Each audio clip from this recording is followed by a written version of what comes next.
আসসালামু আলাইকুম রহমতুল্লাহ বারকাতু। সবাই কেমন আছেন? নিশ্চয়ই অনেক ভালো। আজকে আবার উপস্থিত হলাম নতুন আরও একটি ভিডিও নিয়ে।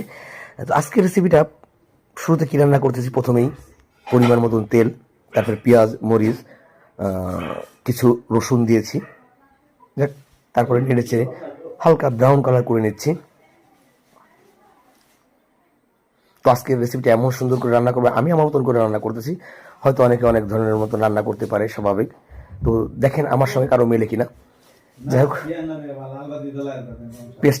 পেঁয়াজ মরিচ মোটামুটি ভাজা হচ্ছে, আমরা একটু নেড়ে চেড়ে নিলাম। যে কোনো যদি সুস্বাদু না হয় সেটা খেতে অনেক মজা লাগে না, যার কারণে চেষ্টা করি একটু ব্যতিক্রম ধরনের রান্না করতে।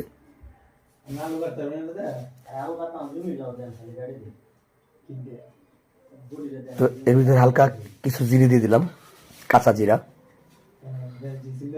এরপর পরিমাণ মতন স্বাদ মতন লবণ, যার যতটুকু প্রয়োজন।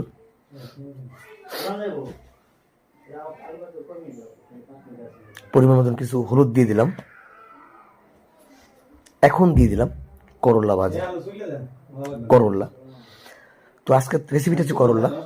আসলে করল্লা কি কেমন ভাবে রান্না করে জানি না, আমার রান্নাটা দেখেন আপনাদের মতন মেলে কিনা।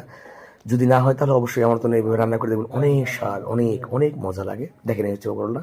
এখন খেতে বসলাম, খেতে অনেক সুস্বাদু, অনেক মজা হয়েছে। আপনাদের যদি ভালো লাগে এভাবে রান্না করে দেখতে পারেন। আবার অনেকের হয়তো আমার মতন এভাবে রান্না করেন বা করেছেন। যাই হোক, অনেক স্বাদ লাগলো। সব ভালো থাকবেন, সুস্থ থাকবেন। আসসালাম।